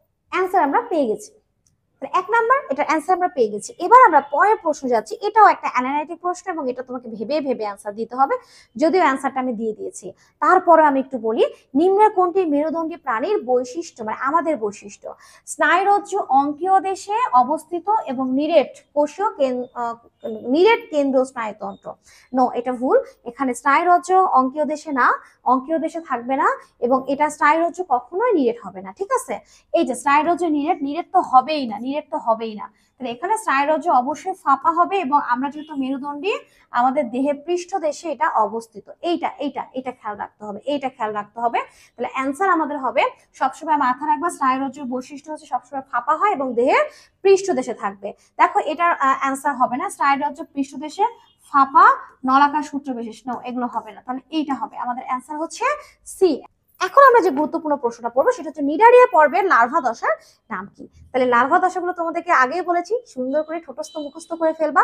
এটার অ্যান্সারটা হচ্ছে প্ল্যানুলা, কারণ আমাদের তো মুখস্থ করা আছে তাই আমি খুব সহজে অ্যান্সারটা দিয়ে দিতে পারলাম। এটা তোমরাও মুখস্থ করে ফেলবা, তাহলে তোমরা সুন্দর অ্যান্সার দিতে পারবা। প্রথম টিস্যু অঙ্গমাত্রা গঠন দেখা যায়, হ্যাঁ কোন প্রথম টিস্যু অঙ্গমাত্রা গঠন দেখা যায় কোনটাতে, কোনটাতে দেখো এখানে সংগঠন সংগঠন ক্রমমাত্রার উপর ভিত্তি করে হ্যাঁ প্রাণীদেরকে 4টি ভাগে ভাগ করা হয়েছে। কোষ সংগঠন মাত্রা, যাদের দেহে শুধু কোষ পাওয়া যাবে, উদাহরণ পড়তে হবে কোন পর্ব, প্রথম পর্ব। টিস্যু সংগঠন মাত্রা, এটাতে কোষ টিস্যু দুইটাই পাওয়া যাবে, এটা হচ্ছে দ্বিতীয় পর্ব। হ্যাঁ এখন তোমার কোন কোন পর্ব আছে যেখানে অঙ্গ তারপর তোমার কোষ টিস্যু সবই পাওয়া যায়, এরা হচ্ছে টিস্যু অঙ্গ সংগঠন মাত্রা, প্লাটিহেলমিনথেস 3 নাম্বার, এবং 4 থেকে শুরু করে আমরা হ্যাঁ কয়টা পর্বের প্রাণী আমরা যারা আমাদের দেহে কোষ টিস্যু অঙ্গতন্ত্র সবকিছু পাওয়া যায়, আমরা হচ্ছি অঙ্গতন্ত্র সংগঠন মাত্রার প্রাণী। তাহলে এখানে বলছে প্রথম টিস্যু অঙ্গ মাত্রার গঠন কোথায় দেখা যায়, তাহলে দেখো পরিফেরা তো হবে না, কারণ পরিফেরাতে শুধু কোষীয় সংগঠন মাত্রা দেখা যায়। তারপর দেখো নিডারিয়া, এই নিডারিয়াটাই হচ্ছে তোমার নিডারিয়াতে তোমার টিস্যু দেখা যায়, মানে কোষ টিস্যু সংগঠন মাত্রার। প্লাটিহেলমিনথেস, এখানে তোমার টিস্যুও পাওয়া যায় অঙ্গও পাওয়া যায়, তার মানে এটাই হচ্ছে টিস্যু অঙ্গ সংগঠন মাত্রার প্রাণী। আর নেমাটোডা, এখানে তোমার অঙ্গ পাওয়া যায় তন্ত্র পাওয়া যায়, এরা হচ্ছে অঙ্গ তন্ত্র সংগঠন মাত্রা প্রাণী। তাহলে অ্যান্সারটা কি প্লাটিহেলমিনথেস, খুব ভালো করে খেয়াল করবা, এটা কিন্তু ইম্পর্টেন্ট। অন্য ধরনের প্রশ্ন আসতে পারে যে নিচের কোনটা কোষ সংগঠন মাত্রার পর্ব, বা নিচে কোনটিতে টিস্যু তারপর অঙ্গ সংগঠন মাত্রার গঠন দেখা যায়, নিচের কোনটিতে অঙ্গতন্ত্র সংগঠন মাত্রা দেখা যায়, সংগঠন মাত্রা দেখা যায়। শামুক জ্বর বা সিস্টোসোমারিস রোগের জন্য কোন পর্বের প্রাণী দায়ী, এটা কিন্তু ইম্পর্টেন্ট একটা প্রশ্ন। প্লাটিহেলমিনথেস পর্বের তোমার কৃমি, হ্যাঁ এই কৃমির আক্রমণে তোমার শামুক জ্বর বা সিস্টোসোমারিস রোগ হয়ে থাকে। এটা কিন্তু শামুক জ্বরের এই অপশনে কিন্তু এখানে মলাস্কাও থাকতে পারে, তার মানে মলাস্কা হবে না। অনেকে ভাবতে পারো যে শামুক থেকে বোধহয় এই জ্বরটা হয়, নো এটা ভুল কথা। তাহলে এটা সুন্দর করে বই দেওয়া আছে অপশনটা, তোমরা এটা খুব ভালো করে পড়ে ফেলবে, এটা ইম্পর্টেন্ট একটা প্রশ্ন ছিল। রেচনতন্ত্র শিখাকোষ নিয়ে গঠিত প্রাণী কারা, এটা তো আমরা পারবো ইনশাল্লাহ, কারণ ইতিমধ্যে আমরা পড়ে ফেলেছি। আর্থ্রোপোডা যেমন আরশোলা না, এদের কোনো রেচনতন্ত্র শিখাকোষ নির্মিত না, এটা হবে না। অ্যানিলিডা যোগ এটাও হবে না, মলাস্কা এটাও হবে না, তাহলে প্লাটিহেলমিনথেস আমরা ইতিমধ্যে পড়ে ফেলেছি। আমরা জানি কোন পর্বের প্রাণীতে র্যাবিডিটিফর্ম লার্ভা দেখা যায়, এটা আমরা জানি, এটা আমাদের মুখস্থ, আগে বলেছি লার্ভা মুখস্থ করতে হবে নামগুলো। নেমাটোডা। বাহ্যিক চোষক বা হুক থাকে কোন পর্বের প্রাণীদের, বাহ্যিক চোষক বা হুক, বলতো এখানে কারা পরজীবী হিসেবে কাজ করে, হ্যাঁ অন্তঃপরজীবী যাদের পুষ্টি উপাদান শোষণ করার জন্য চোষক বা জুক লাগে।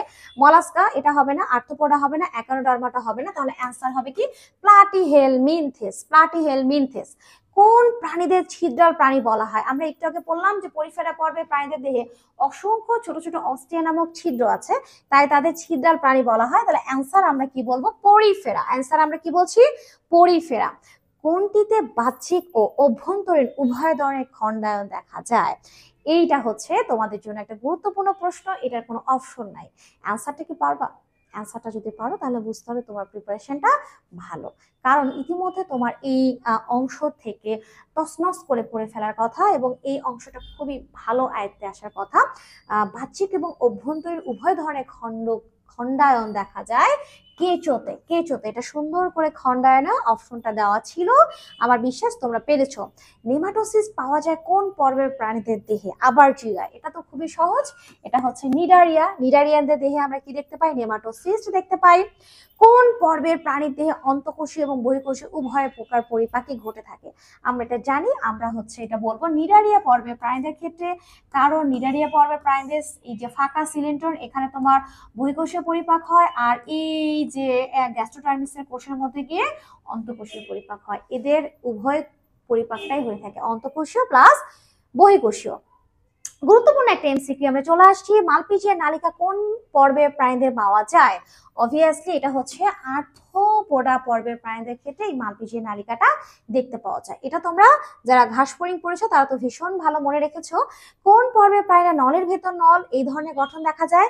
ইয়েস, এই নলের ভেতর নল, এটার অপশনটা আমাকে কেউ বলতে পারবা? নলের ভেতর নল, মনে করে এটা হচ্ছে নলের মতন দেখতে, আর এদের মাঝখান দিয়ে পৌষ্টিক নালীটা চলে গেছে নলের মতন, এটা হচ্ছে নেমাটোডা।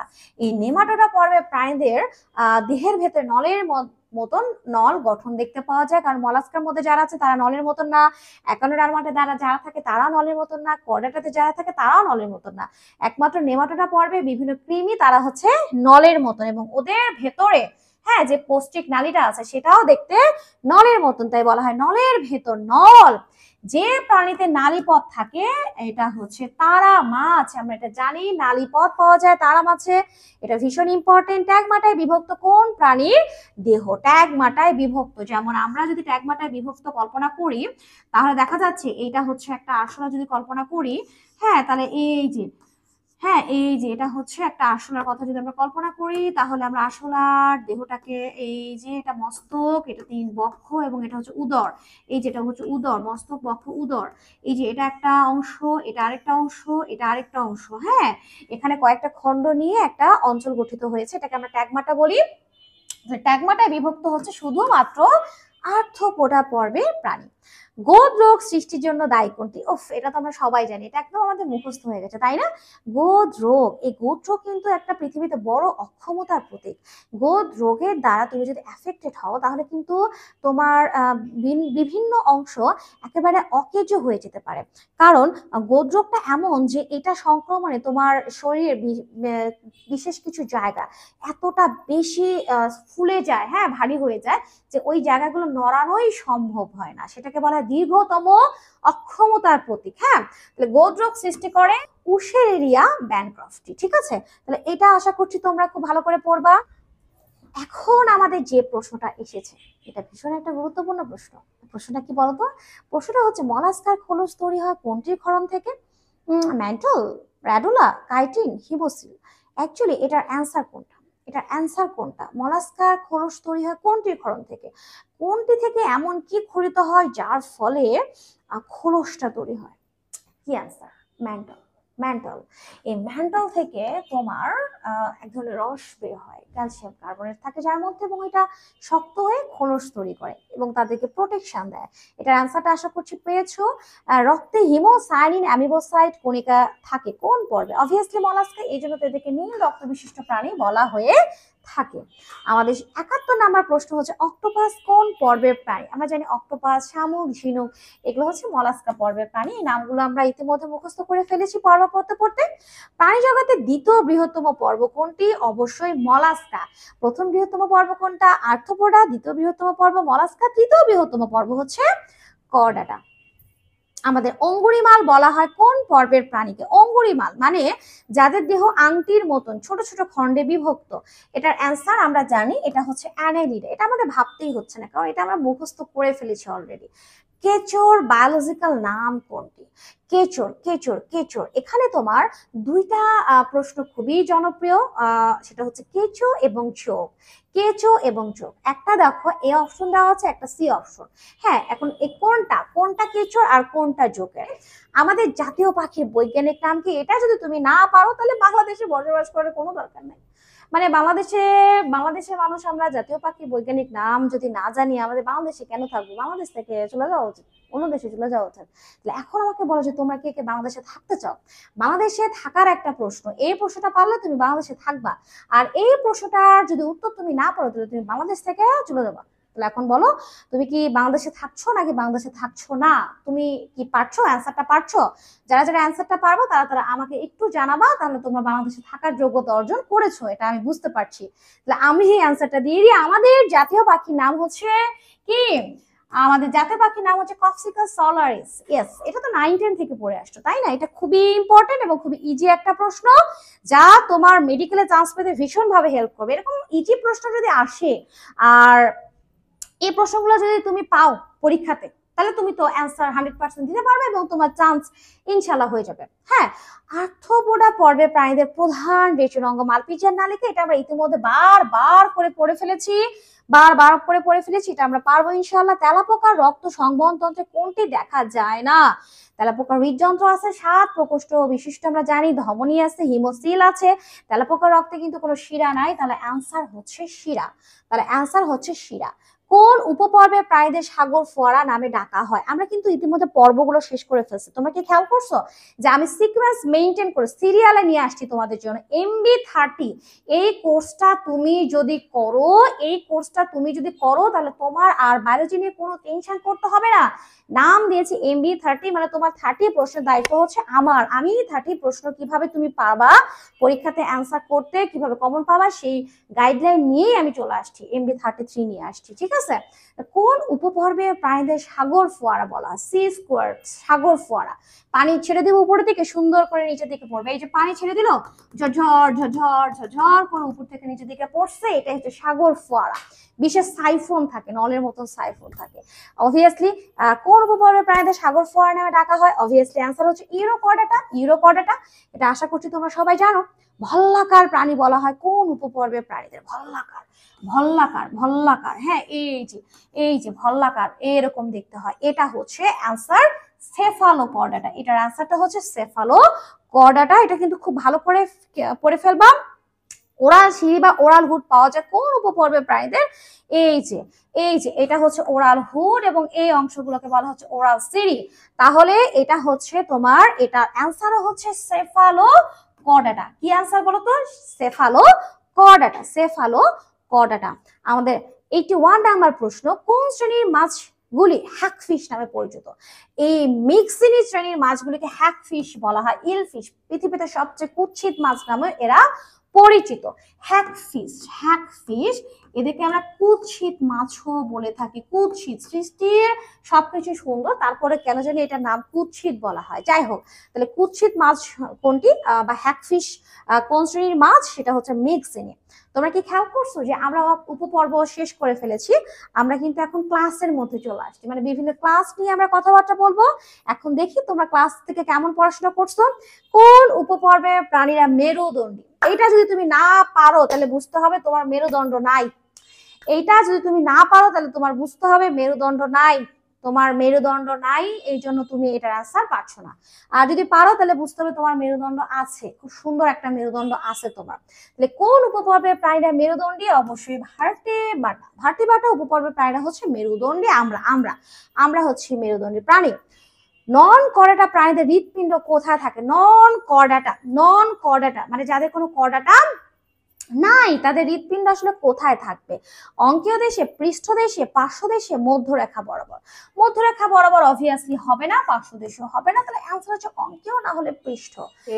এদের তোমার অঙ্কীয় দেশে হৃৎপিণ্ড থাকবে না, তাহলে হৃৎপিণ্ড থাকবে কোন দেশে? পৃষ্ঠ দেশে। তাহলে এদের হৃৎপিণ্ড কোথায় থাকবে? পৃষ্ঠ দেশে।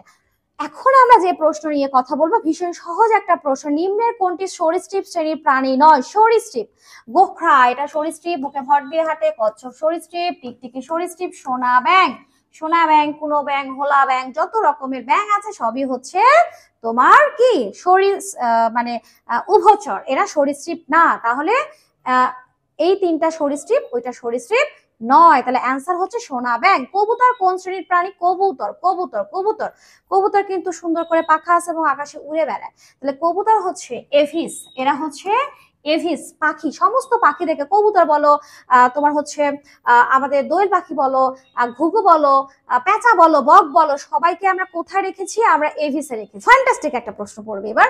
কোনটি উভয় লিঙ্গ প্রাণী?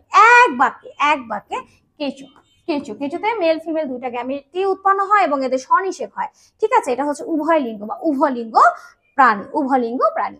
নীলতিমি মেরুদণ্ডীয় প্রাণীর কোন শ্রেণীভুক্ত? মেরুদণ্ডীয় প্রাণীর কোন শ্রেণীভুক্ত মানে কোন শ্রেণী? হ্যাঁ, অনেকগুলো শ্রেণী আছে। অবশ্যই আমরা এটা এক কথায় উত্তর দিতে পারবো।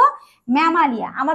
আমাদের মতন তারা বাচ্চা দেয় এবং বাচ্চা মায়ের বুকে দুধ খেয়ে বড় হয়, তাই তারা হচ্ছে কি স্তন্যপায়ী, এজন্য ম্যামালিয়া। মধ্যচ্ছদা পাওয়া যায় ব্যাঙে? না। কেঁচোতে? না। কবুতর? না। গিনিপিগ? কারণ গিনিপিগ হচ্ছে কি স্তন্যপায়ীদের মধ্যে একটা বিশেষ বৈশিষ্ট্য হচ্ছে মধ্যচ্ছদা একটা পর্দা, যেটা বুক এবং পেটকে কি করে? পৃথক করে। কোনটি মাছ নয়? আমরা সবকিছুই বুঝতে পারছি। তারা তারা কোনো মাছ না। নিম্নের কোনটি মাছ? কোনটি মাছ? তিমি মাছ না, তিমি তো স্তন্যপায়ী। তারা মাছ, এটা তো মাছ না। চিংড়ি মাছ, এটা তো আর্থ্রোপোডা পর্বের অন্তর্ভুক্ত। তাহলে অ্যান্সার হচ্ছে কোনটি নয়। অ্যান্সার হচ্ছে কোনটি নয়। প্রাণীবিজ্ঞানে কোন শাখায় মাছ নিয়ে আলোচনা করা হয়? এখানে কিন্তু আমরা বেশ কয়েকটা শাখা দেখতে পাচ্ছি। এটা হবে ইকথিওলজি। ইকথিওলজি, ইকথিওলজিতে কি নিয়ে আলোচনা করা হয়? আমাদের মাছ নিয়ে, মাছ নিয়ে, মাছ নিয়ে ইকথিওলজিতে আলোচনা করা হয়ে থাকে। ঠিক আছে, তাহলে মাছ নিয়ে ইকথিওলজিতে আলোচনা করা হয়। এখন আমরা যে প্রশ্নটা পড়বো মারাত্মক একটা প্রশ্ন এবং ভীষণ গুরুত্বপূর্ণ অ্যানালাইটিক প্রশ্ন। আগে চিন্তা করতে হবে 30 সেকেন্ড, তারপরে উত্তর। উভচরদের সাধারণ বৈশিষ্ট্য নয় কোনটি? মানে এখানে 3টা বৈশিষ্ট্য আছে, হ্যাঁ, যেটা ওদের মধ্যে আছে। একটা বৈশিষ্ট্য আছে যেটা ওদের বৈশিষ্ট্য নয় এবং তোমাকে ওইটাই শনাক্ত করতে হবে। শীত নিদ্রা যাপন করে, হ্যাঁ করে, তার মানে এটা অ্যান্সার না। নগ্ন, অবভিয়াসলি নগ্ন। আর্দ্র এবং গ্রন্থিময়, হ্যাঁ এটাও তাদের বৈশিষ্ট্য, তার মানে এটা অ্যান্সার না। রূপান্তর সম্পূর্ণ, ঠিক আছে। তাহলে অলিন্দ এবং নিলয় 2 প্রকোষ্ঠে বিভক্ত, নো এটা ভুল। অলিন্দ হচ্ছে তোমার 2 প্রকোষ্ঠে বিভক্ত এবং নিলয় হচ্ছে একটাই প্রকোষ্ঠ থাকে, নিলয় হচ্ছে একটাই প্রকোষ্ঠ থাকে। তাহলে আশা করছি এটার অ্যান্সার পেরেছো। নিচের কোনটি উভয়চর শ্রেণী? উভচর বা উভয়চর, সালামান্ডার, টিকটিকি, কাছিম, প্লাটিপাস। তাহলে এটার অ্যান্সার হচ্ছে সালামান্ডার। ঠিক আছে, সালামান্ডার। প্লাটিপাস তো স্তন্যপায়ী, কাছিম এটা হচ্ছে সরীসৃপ, টিকটিকি সরীসৃপ, প্লাটিপাস এটা হচ্ছে ম্যামালিয়া। তাহলে অ্যান্সারটা হচ্ছে সালামান্ডার। অ্যান্সারটা হচ্ছে কি সালামান্ডার। নিম্নে উল্লেখিত কোন মাছে সাইক্লয়েড আইস পাওয়া যায়? এটা আমরা এত বেশি পড়ছি, রুই মাছ, তাই না? সাইক্লয়েড আইস গোলাকার হবে, চকচকে। মধ্যচ্ছদার উপস্থিতি বা প্রেজেন্স অফ ডায়াফ্রাম কোন শ্রেণীর প্রাণীর বৈশিষ্ট্য? আমরা একটু আগে বললাম, এটা আমরা ভাববই না, সরাসরি অ্যান্সার দিয়ে দিব, ম্যামালিয়া, যারা আমরা স্তন্যপায়ী। কোনটি সমগোত্রীয় নয়? মানে এখানে 4টার মধ্যে 3টা আছে সেম একই ধরনের। একটা হচ্ছে ব্যতিক্রম, পেঁচা। পেঁচা, পেঁচা হচ্ছে পাখি, চিল, চির পাখি, বাদুর স্তন্যপায়ী এবং চড়ুই পাখি। তাহলে অ্যান্সারটা হচ্ছে আমাদের বাদুর। অ্যান্সারটা কি বলতো? বাদুর। নিচের কোন স্তন্যপায়ী প্রাণী ডিম পাড়ে? এটা আমরা খুবই সহজেই জানি, সাধারণ জ্ঞানের প্রশ্ন, প্লাটিপাস, তাই না? আমরা এটা জানি। নিচের কোনটি মার্সুপিয়াল স্তন্যপায়ী প্রাণী? Obviously kangaroo. এটাও আমরা সবাই খুব ভালো করে পড়ে ফেলেছি, আমরা জানি। এইবার হতে চলেছে এমন 2টা প্রশ্ন, এই 2টা প্রশ্ন 99 এবং 100। এই 2টা প্রশ্ন খুবই গুরুত্বপূর্ণ, খুবই সুন্দর। তুমি পারলে বুঝতে পারবো তোমার প্রিপারেশনটা বেশ ভালো। নিচের 4 প্রকোষ্ঠ বিশিষ্ট হৃৎপিণ্ড কোন প্রাণীতে দেখা যায়? কচ্ছপ হবে না, সাপ হবে না, টিকটিকি হবে। 4 প্রকোষ্ঠ বিশিষ্ট হৃৎপিণ্ড কোনটা? কুমির। এটা খুবই ভালো করে পড়ে ফেলবা, বইয়ে দেওয়া আছে। কোনটি সমগোত্রীয় নয়? সমগোত্রীয় নয়, obviously Apis indica, Muska, Muska, Anopheles এগুলো হচ্ছে সমগোত্রীয়, আমরা কিন্তু সমগোত্রীয় না। হোমো সাপিয়েন্স এটা আলাদা। 101 নাম্বার প্রশ্ন, ইউরোকর্ডাটাদের দেহে ডাইডেমনিন নামক রাসায়নিক পদার্থ কোন চিকিৎসায় ব্যবহৃত হয়? Obviously cancer. এটা একটা বিশেষ রাসায়নিক পদার্থ যা ক্যান্সার নিরাময়ে ব্যবহারের চেষ্টা চলছে। সাসপেনশন ফিডার কোন উপপর্বে পাওয়া যায়? সাসপেনশন ফিডার ইউরোকর্ডাটাতে দেখতে পাওয়া যায় এবং এটা এমন এক ধরনের ফিডার, এমন একটা ধরনের অঙ্গ যা তাদের সমুদ্রের পানি, হ্যাঁ পানি থেকে বিভিন্ন প্রাণীকে ছেঁকে খেতে কি করে? হেল্প করে। নিচের কোন শ্রেণীর প্রাণীতে প্রতীপ রূপান্তর দেখা যায়? অবভিয়াসলি অ্যাসিডিয়াসিয়াতে দেখা যায়। প্রতীপ রূপান্তরটা হচ্ছে আগে উন্নত বৈশিষ্ট্য ছিল, বড় হওয়ার সাথে সাথে বৈশিষ্ট্যগুলো হারিয়ে যায়, এটাকে বলা হয় প্রতীপ রূপান্তর। এখন আমরা যে প্রশ্নটা পড়বো এটা কিন্তু বেশ গুরুত্বপূর্ণ একটা প্রশ্ন। কাদের লুমিনাস অঙ্গ আছে? লুমিনাস অঙ্গ একটা বিশেষ অঙ্গ, যে অঙ্গটার থাকার কারণে সে প্রাণীদের দেহ থেকে আলো বের হয়। হ্যাঁ, এটার অ্যান্সার হচ্ছে থ্যালিয়াসিয়া। হ্যাঁ, এদের এই বিশেষ অঙ্গটা জোনাকি পোকার মতন কি দেয়? আলো দেয়। কোন প্রজাতিরা বাঁকা ব্যাঙ্গাচি আকৃতির? লার্ভাসিয়া। আমরা এটা খুব সহজেই চিত্রটা এরকম দেখতে পাবো। হ্যাঁ, এটা হচ্ছে লার্ভাসিয়া, এটা আমরা জানি। এখন আমরা যে প্রশ্নটা পড়বো এই প্রশ্নটা কিন্তু খুবই গুরুত্বপূর্ণ এবং ইতিমধ্যে তোমরা যারা পর্ব ক্লাস পড়ে ফেলেছো তারা এগুলো পারবা ইনশাল্লাহ। আমাদের আর কয়েকটা প্রশ্ন আছে। ক্রেনিয়াটা বলা হয় কোন উপপর্বের প্রাণীদের? অবভিয়াসলি ভাটিবাটা, কারণ ভাটিবাটা আমরা যারা মেরুদণ্ডী, হ্যাঁ আমরা যারা মেরুদণ্ডী প্রাণী তাদের ক্রেনিয়াম আছে, এই জন্য আমরা হচ্ছে ক্রেনিয়াটা। ওকে, ইলিশ মাছ নিচের কোন শ্রেণীর অন্তর্ভুক্ত? এটাও আমরা জানি, আমাদের একটা মুখস্থ করা আছে, অ্যাক্টিনোপটেরিজি ক্লাসের অন্তর্ভুক্ত এবং রশ্মিময় মাছ বলা হয়ে থাকে। এবং এখানে আরো আছে, রুই আছে, কাতলা আছে, মৃগেল আছে, ঠিক আছে, এগুলো আছে। রশ্মিময় মাছ বলা হয় কোনটিকে? একটু আগে বললাম অ্যাক্টিনোপটেরিজি, ঠিক আছে। এই তো কোন মাছে ক্লাস পার দেখা যায়? এটা ক্লাস পার, হাতুড়ি হাঙ্গর, কনড্রিকথিস শ্রেণীর যে মাছগুলো আছে সেখানে হাতুড়ি হাঙ্গর এটা অ্যান্সার হবে। মানে এই মাছগুলোতে ক্লাসপার একটা বিশেষ অঙ্গ দেখা যায় যেটা তাদের সঙ্গম অঙ্গ হিসেবে ব্যবহৃত হয়, যৌন প্রজননের জন্য এই অঙ্গটা ব্যবহৃত হয়। রুই মাছের আইস কোন ধরনের? এটাও আমরা পারবো। সাইক্লয়েড, এরকম ভুলই হয়ে যেতে পারে, এরকম একটা জায়গাতে যে আরেকটা হয়ে যেতে পারে, সাইনয়েড না, সাইক্লয়েড। তাহলে রুই মাছের আইস কি? সাইক্লয়েড। দেখো এখন আমরা যে প্রশ্নটা পড়বো, এই প্রশ্নটা পারলে তোমার আরএনসি মনে করো কনফার্ম। তাহলে আমি যে প্রশ্নটা করব সেটা পারলে তুমি আরএনসি তে চান্স পাচ্ছ। ডিএমসি তে যাওয়ার প্রশ্নটা হচ্ছে 120 নাম্বার প্রশ্ন। তাহলে এই 111 নাম্বার যে প্রশ্নটা, এই প্রশ্নটা পারলে তুমি আরএনসি তে যাচ্ছ। আমি কি প্রশ্নটা করব? এই প্রশ্নটা কি তুমি পারবা? অ্যান্সার পারবা? এটা অনেকেই পারবা, আবার অনেকেই ভুল করবা। দেখো কোন শ্রেণীর প্রাণীদের মহিমান্বিত সরীসৃপ বলা হয়? The birds are glorified reptiles। তার মানে বুঝতে পেরেছো পাখি, তার মানে এভিসদেরকে বলা হয় glorified reptiles, মহিমান্বিত সরীসৃপ। বাট রেপটিলিয়া কিন্তু অ্যান্সার হবে না, অ্যান্সার হবে কি? এভিস। কোন পর্বে প্রাণীদের সমুদ্রের ফুল বলা হয়? আমরা পড়েছি, আমরা নিডারিয়ানদের কি বলবো? সমুদ্রের ফুল, অর্নামেন্ট অফ দ্য সি। এটা আমরা আগে পড়ে ফেলেছি। কোন পর্বে কোয়ানোসাইট পাওয়া যায়? এইটা পাওয়া যায় পরিফেরা পর্বের প্রাণীদের ক্ষেত্রে। কোন পর্বে প্রাণীদের অযৌন কোরক বা গ্যামিউল থাকে? এইটাও হচ্ছে তোমার, এই যে অযৌন কোরক বা গেমিউল, এবং এইটা হচ্ছে অঙ্গজ প্রজননে ব্যবহৃত হয় বা অযৌন প্রজননে ব্যবহৃত হয়, যেটা তাদের তোমার মুকুলের মতন কাজ করে অনেকটা। এবং এইটা হবে অ্যান্সার পরিফেরা। কি পর্ব হবে? পরিফেরা পর্ব। পরিফেরা পর্বের প্রাণীদের কিন্তু কোরক বা গেমিউল পাওয়া যায়। সিলম কোন পর্দা দ্বারা আবৃত? সিলম হচ্ছে এমন একটা পর্দা দ্বারা আবৃত যেটার নাম হচ্ছে পেরিটোনিয়াম নামক পর্দা, এবং যা মেসোডার্ম থেকে উৎপত্তি লাভ করে। এবং এটা ভীষণ ভীষণ ইম্পর্টেন্ট। 116 নম্বর প্রশ্নে কি বলছে? বর্গের অধীনে কোনটি থাকে? বর্গের অধীনে কোনটি থাকে? এই প্রশ্নটা পড়তে গেলে তোমাকে কি জানতে হবে?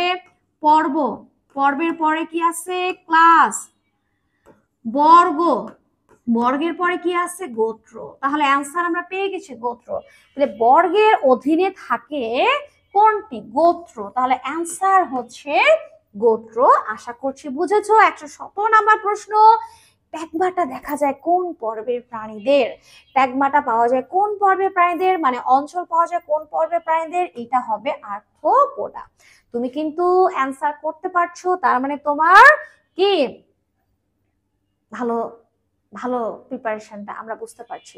ত্রিস্তরী প্রাণীদের কোনটি থাকে না? অবভিয়াসলি মেসোগ্লিয়া থাকে না, কারণ মেসোগ্লিয়া থাকে শুধুমাত্র যারা দ্বিস্তরী প্রাণী তাদের ক্ষেত্রে।